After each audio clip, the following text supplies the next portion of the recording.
তো তোমরা তো দেখলেই যে আমরা আগের দিন বিয়েবাড়ি গিয়েছিলাম। তো বিয়েবাড়িতে বউয়ের সঙ্গে দেখা সাক্ষাৎ করে আবার আমরা চলে এলাম এই ফুচকা কাউন্টারে।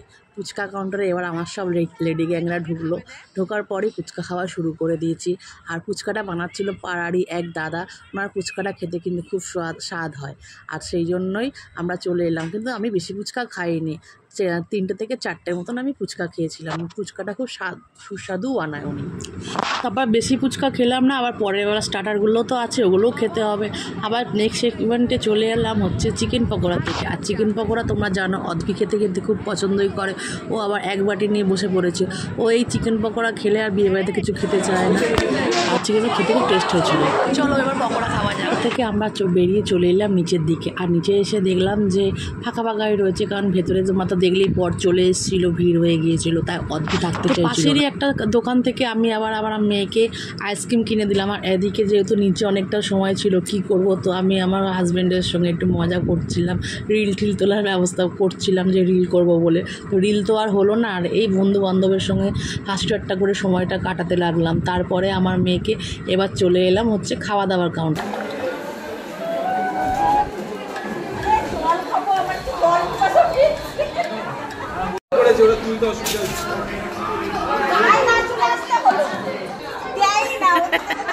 আর ওকে ভাত দাও, ওর খিদে পেয়েছে।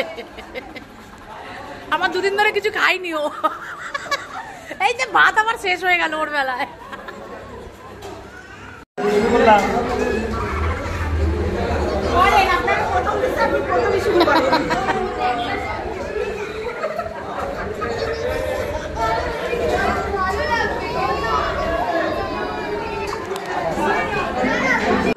তারপরে তো তোমরা দেখলেই যে পেছনে খুব সাউন্ড হচ্ছে, এর জন্য আমি সাউন্ডটা মিট করে আমি ভয়েস ওভার দিচ্ছি।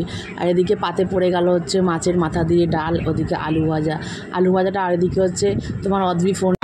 চলো খাওয়া যাক। আর মাছের মাথা দিয়ে ডালটা খেতে খুব ভালোই হয়েছিল, আর আলু ভাজাটা খুব সুস্বাদু হয়েছিল।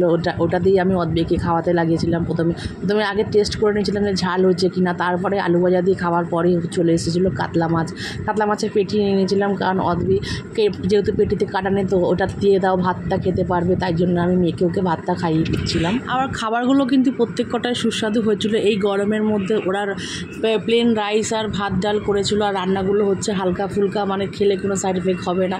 এই যে আমরা যে কাতলা মাছটা খেয়েছিলাম না, কাতলা মাছটা খুব তোমার মানে ঘরোয়া টাইপের ছিল, তার মধ্যে একটু লেবু চিপে দিয়েছিলাম না, খুব সুন্দর। এদিকে আমার পেছন দিয়ে আমার মেয়ে দেখে যাচ্ছিলো কী করছে, যেহেতু অন্য সিটে বসেছিল।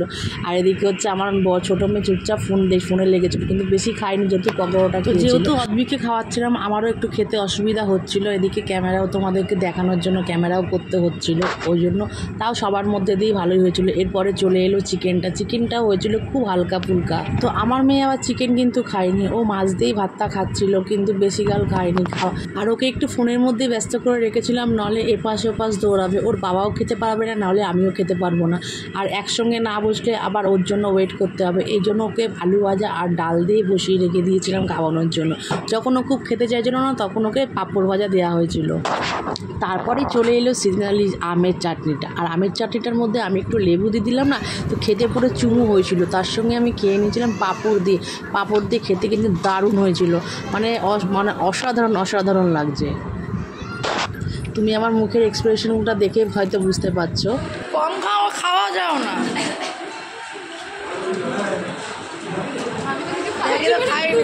কেন নষ্ট করলি একটা মাছ? কেন করলি? নষ্ট করতে নেই খাবার, বলেছে নেমন্তন্ন বাড়ি খেয়ে নিবি। আর এই হচ্ছে আমাদের আইসক্রিম, চলো খাওয়া যাক। সত্যি শুকলাই খাচ্ছে, দেখ আর উঠছে। চলো আর আইসক্রিমের খাওয়ার পালা। ওই তো সাইকেলের মধ্যে আইসক্রিম। তুমি কটা আইসক্রিম খেলে তাহলে?